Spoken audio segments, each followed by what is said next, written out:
Tina suffered a terrible loss when her son passed away a year and a half ago. But she and her husband decided that they wanted to turn their tragedy into something positive. So when they met a homeless woman named Phylis, they helped her with food, clothes, and a place to live.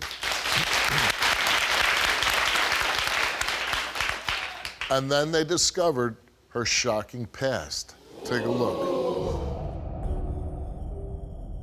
A year and a half ago, our son died in an automobile accident. And this past Christmas, we decided that instead of, obviously, we can't buy him gifts, we will adopt a family or somebody that's in need. And then one day as we're driving to a restaurant, my husband said, "Do you have anybody in mind?" And I said, "No, not yet." And we had passed a road that wasn't taking us to our restaurant, and he turned around and backed up, and I said, "I know what you're doing." And I said, "You're going to where that homeless person was, down the road." And he said, "Yes." And we stopped, and I said, "My name's Tina," and I said, "We're going into town. If I can get you anything, I'd like to." And she said, "I don't really need anything." And I said, "Okay." And I gave her $80 at that time, I believe, and that's how it all started, that I met this homeless lady.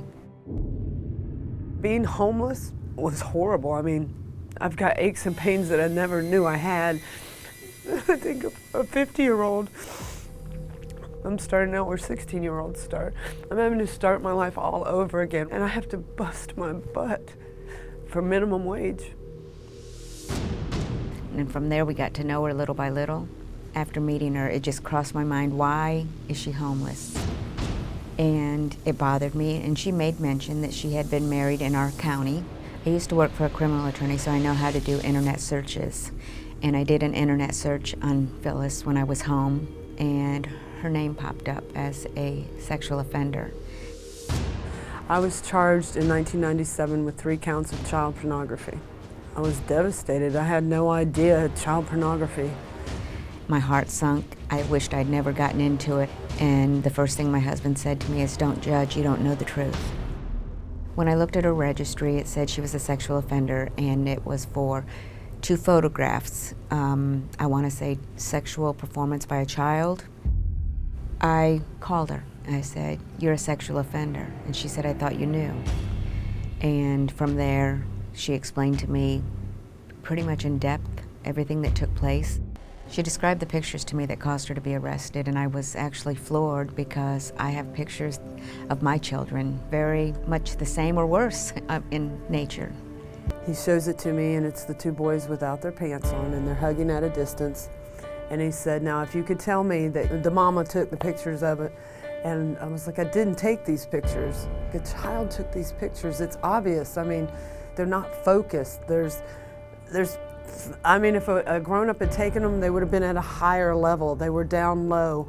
They were old pictures. The film was 8 to 10 years old. 3 days later, I think, I was arrested. They came to my job and took me out in front of everybody. It was devastating. I mean, I went from holding my head up, being proud that I was a single mother working a job, to 3 counts of child pornography. I told my public defender that I'm innocent. I want to go to trial. 2 years later, I finally go to trial, and then I'm convicted. Phylis, what happened that led to your status as a lifetime sex offender? In 1997, I worked for a drugstore, and I put 3 rolls of film in for developing.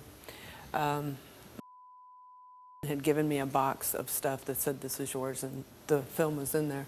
I took it in for developing and was going away for 4 days, and I came back to work. Then they show up and arrest me, and I went through trial and was convicted. You were convicted of child pornography? No, they dropped it down to possession of a sexual performance. What sentence were you given? 24 months probation. So you go through the process, you're helping her out. How did you find out that she was a registered sex offender? When I first met her, we got her an apartment. It's a monthly or weekly ordeal. And I'd listened to her talk. I'd taken a lot of everything she said. And she said she was married in the county I was in. And so I knew that I could do an internet search to see if she was truly married, maybe to see if there was a criminal history or something. And that's when I did the internet search and found that she was a sex offender. And she gave me a description of the pictures. And, you know, I could think of in the background, I've got pictures that I probably wouldn't want people to see nowadays because I'm scared.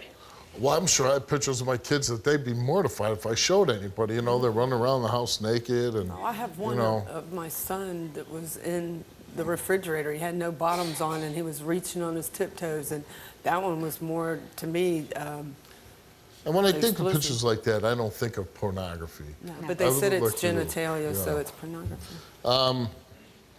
Do you believe? With all my heart. You do. And how long have you known each other now? Since December 3rd, because we got the apartment on the 4th. Okay. How important is it for you to clear your name? It's more important that my child knows that this isn't his fault. And it breaks my heart that every day he has to live with. Even though I've told him over and over, it's not your fault, you were 3.5 years old, he still harbors, you know, guilt for it. And I'm sorry. I want it to go away for him. Right. And I want to be able to, I haven't seen my grandchildren. Because of this incident? Well, they live in the county that I was convicted of. I live in another so county. you have to stay away. Phyllis, we asked you, did you take any of those pictures of your sons and another child that led to your arrest? You answered no. Did you know the naked photos were on the film when you developed it that led to your arrest? You answered no. Were you present when those photos of your sons and another child were taken? You answered no. The results came back all the same, and they came back that Phyllis told the truth.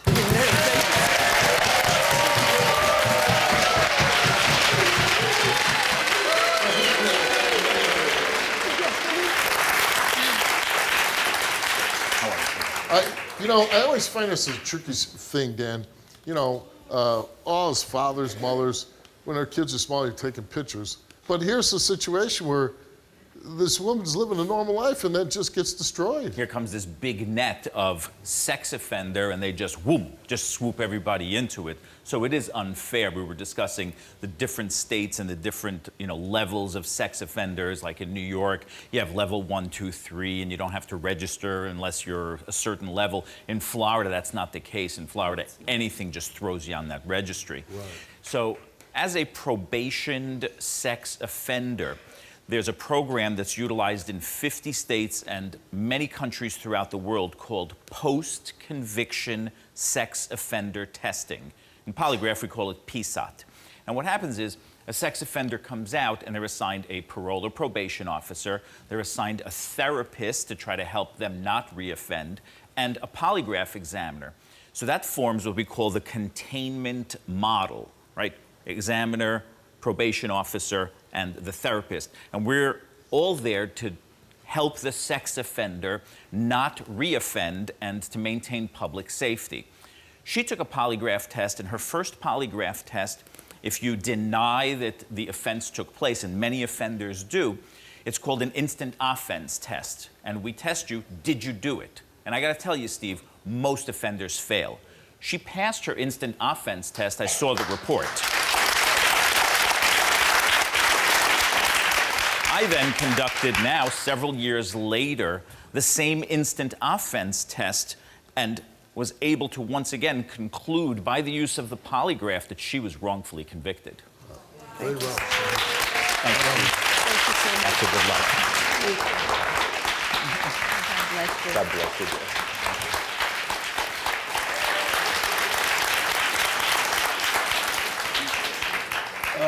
It's a great story.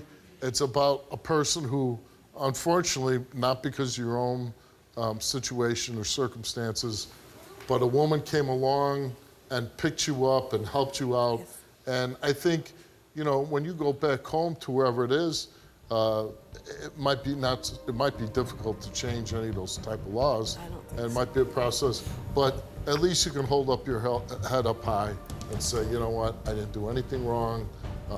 And I hope things will move on better for you so you can have a relationship with your sons. Thank you so much. Thank you